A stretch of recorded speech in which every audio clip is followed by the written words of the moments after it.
तैयार है? The desire to get rid of sin consciousness is the birth of all the religions. पाप की उस मानसिकता, उस पाप के विवेक से छुटकारा पाना कारण है सारे धर्मों के जन्म लेने का.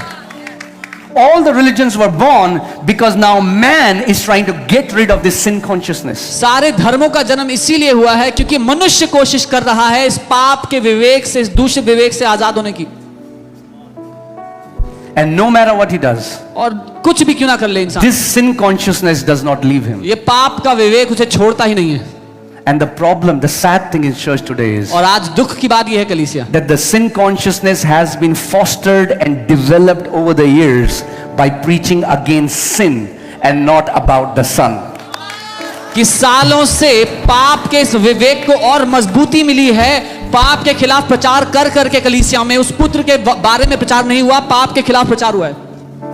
तुम पापी हो, पश्चाताप करो, पापी हो, पश्चाताप करो, पापी हो, पश्चाताप करो, पापी हो. And the sin consciousness becomes stronger and stronger and stronger. You are a sinner, repent. You are a sinner, repent. You are a sin. And for years, और जो पाप का विवेक है वो मजबूती पाता चला गया और मजबूत होता चला गया. Man wants to get rid of this sin consciousness. इंसान पीछा छुड़ाना चाहता है इस पाप के विवेक से. मनुष्य को लगता है कि अगर मैं अच्छे कर्म करता रहूंगा, Man thinks if I keep doing good things और कुछ गलत ना करूं और लंबे समय तक करता रहूंगा, तो मेरी ये sin consciousness मुझे छोड़ के चली जाएगी. Man thinks if I keep doing good things for a long time and I don't mess up, then this sin consciousness will leave me. और आपने 40 दिन का उपवास किया, And you fasted for 40 days. आप कह रहे हो वाह प्रभु, You're like, wow, God. और तब आप दिल्ली में गाड़ी चला रहे हो And then you're driving in Delhi. और एक बंदा ऐसे गया ज़ूं आपके आगे से, And one guy just overtook you.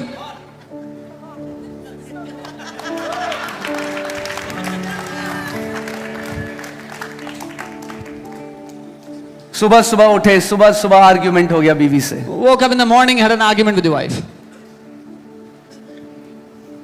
No matter how much you try to fix, कितना भी कोशिश कर लो ठीक करने you की, cannot fix it. नहीं ठीक कर सकते, Cannot fix it. ठीक नहीं कर सकते. That's why religion is all about your behavior and your outward appearance. इसीलिए धर्म का सारा ध्यान आपके व्यवहार पर है, आप बाहर से कैसे दिखते हो इस बात पर है.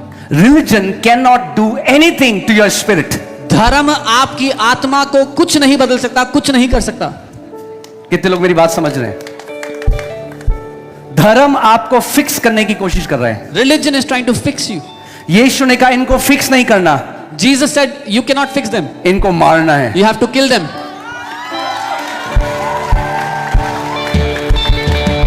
Because the Bible says he who had died is delivered from sin. क्योंकि बाइबल कहती है जो मर गया वो पाप से मुक्त हो गया. Put that scripture, for we died. You do not, now when you understand the beauty of cross. अब जब आप क्रूस की खूबसूरती को जानते हो, लोग कहते हैं अरे ये अपने को नहीं बचा पाया, हमें क्या बचाएगा? people say oh he could not save अरे वो himself. बचाने नहीं, He it was a suicidal mission. did not come to save himself. Jesus वो आत्महत्या came to करने आया die and to kill us with him on the cross. था. यीशु मरने के लिए और हमें अपने साथ क्रूस पर Look what मारने the के लिए Bible आया. says. कैसे पाप से मुक्ति पा सकते हो? How can you be free from sin? क्योंकि जो मर गया वो पाप से छूटकर धर्मी ठहरा. For he who has died has been freed from sin, as declared righteous. Amen. Bible कहती है our old man was crucified with Christ on the cross. Bible कहती है हमारा पुराना मनुष्यत्व मसीह के साथ क्रूस पर मारा गया. So ये जो आदम से जो हमारा व्यवहार आया पाप का, So the sin nature that came to us from Adam, cross परमेश्वर की योजना थी आपके पापमय स्वरूप को नाश करने की. the cross was the plan of God to destroy your sin nature. That's why don't see cross just as the forgiveness of sins. You have diluted the gospel if you only think I'm a sinner saved by grace, now I'm going to heaven. इसीलिए क्रूस को सिर्फ पापों की क्षमा मत समझना. आप सुसमाचार को फीका कर देते हो जब आप ये कहते हो कि मैं तो पापी हूं जो अनुग्रह से बचाया गया, अब मैं स्वर्ग जाऊंगा एक दिन. Okay? So ये क्लियर हो गया कि कितने भी भले काम कर लो, So you understand, no matter how पाप much से good works. छुटकारा नहीं है, क्योंकि तब भी आप क्या रहोगे? पहले आदम में रहोगे. So no matter how many good works you do, you cannot be free from sin because you were born from first So Adam. hear this. Absolutely. As long as you are in Adam, जब तक आप आदम में हो. what is the problem? दिक्कत क्या है? That we are कि हम in Adam. Adam That's the में problem. हैं। ये दिक्कत है। ये in Adam की, our position is the problem. ये आदम में होना जो हमारा स्थान है वो दिक्कत है। स्थान गलत है, आप पोजीशन इज रॉन्ग। स्थान बदलना पड़ेगा। We have to change our position. इसीलिए बाइबल कहती है That's what the Bible यदि कोई मसीह में है If- तो वो एक नई सृष्टि है, पुरानी सारी बातें बीत गई, देखो सब कुछ नया हो गया है। If any man is in Christ, he is a new creation. All old things have passed. Behold, everything has become new. Hallelujah, hallelujah. Now we are in Christ, not in a religion, not even in Christianity. We are in Christ. अब हम मसीह में हैं, हम धर्म में नहीं, ईसाई धर्म में भी नहीं, हम मसीह में हैं। Hear this, because Christianity is dead, religious Christianity is here. क्योंकि ईसाई धर्म भी यहाँ है, मरा हुआ। Religious धार्मिक Christianity. ईसाई धर्म। अगर मैं मरी हुई मसीहत में हूं तो भी मैं यहां पे हूं, मगर जिस दिन मैं मसीह में आ गया, ओ बाइबल कहती है जो मसीह में है उनके ऊपर दंड की कोई आज्ञा नहीं है। If I am in dead Christianity, even then I am there. But Bible says, he who is in Christ, there is no condemnation for those. हाँ, क्यों नहीं है मेरे ऊपर दंड की आज्ञा आज? Why isn't condemnation allowed on me क्योंकि today? मैं Because बहुत बढ़िया काम करता हूं? I do नहीं, good things. क्योंकि मैं मसीह में हूं। no, because I am in Christ. हाँ, कोई कहता है हम श्राप दे रहे हैं तुम्हें, कहना हा हा हा, Someone says, "Oh, I curse you." Just laugh it off. अब नहीं चल सकता भैया। Now it cannot work.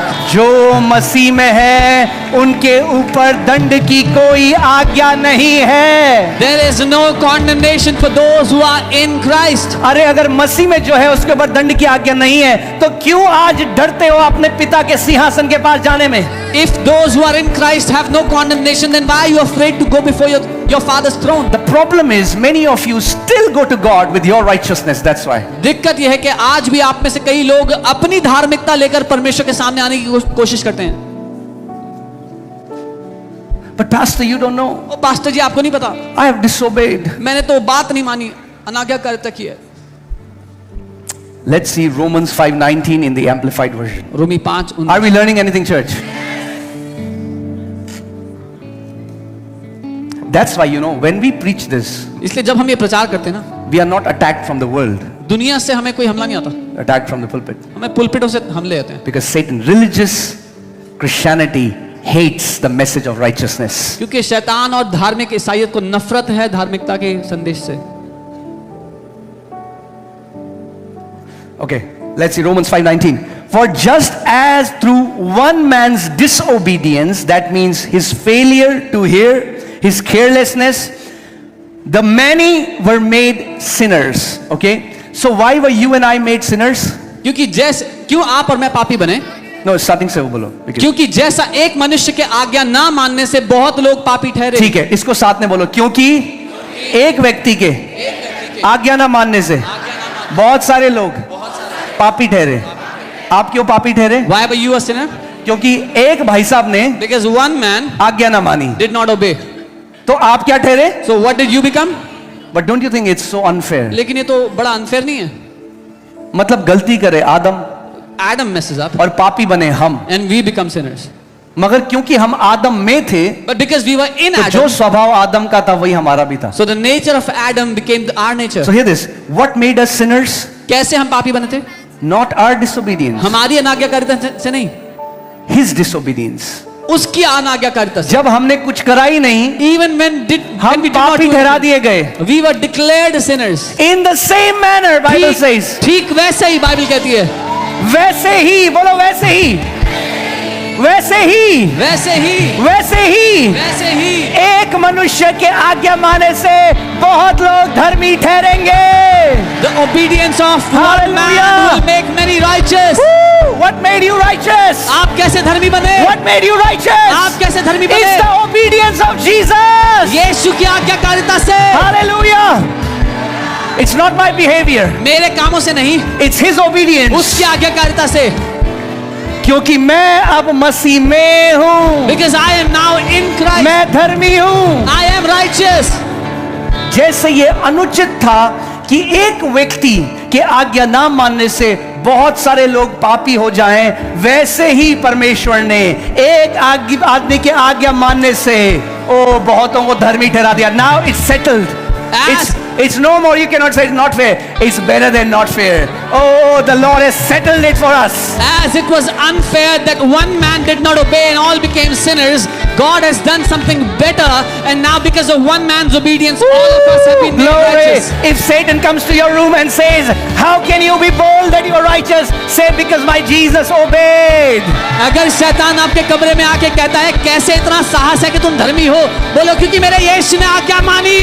His obedience has made us righteous. उसकी आज्ञाकारिता ने हमें धर्मी बना दिया है। Not my obedience, मेरी आज्ञाकारिता but से his नहीं, obedience. लेकिन उसकी आज्ञाकारिता से। Hallelujah. Hallelujah. Because hear this. सुनिए। I'm not saying that we will. Obedience is beautiful. आज्ञाकारिता खूबसूरत है। Obedience is beautiful. आज्ञाकारिता खूबसूरत है। But if I again build my relationship with God on my obedience, oh man, my life will be up and down. लेकिन अगर मैंने मेरा रिश्ता परमेश्वर के साथ अपनी आज्ञाकारिता के बलबूते बनाया तो मेरा रिश्ता यूं होगा परमेश्वर के साथ फिर। But if I stand before God in His obedience, लेकिन अगर मैं परमेश्वर के सामने खड़ा होता हूं उसकी आज्ञाकारिता के कारण,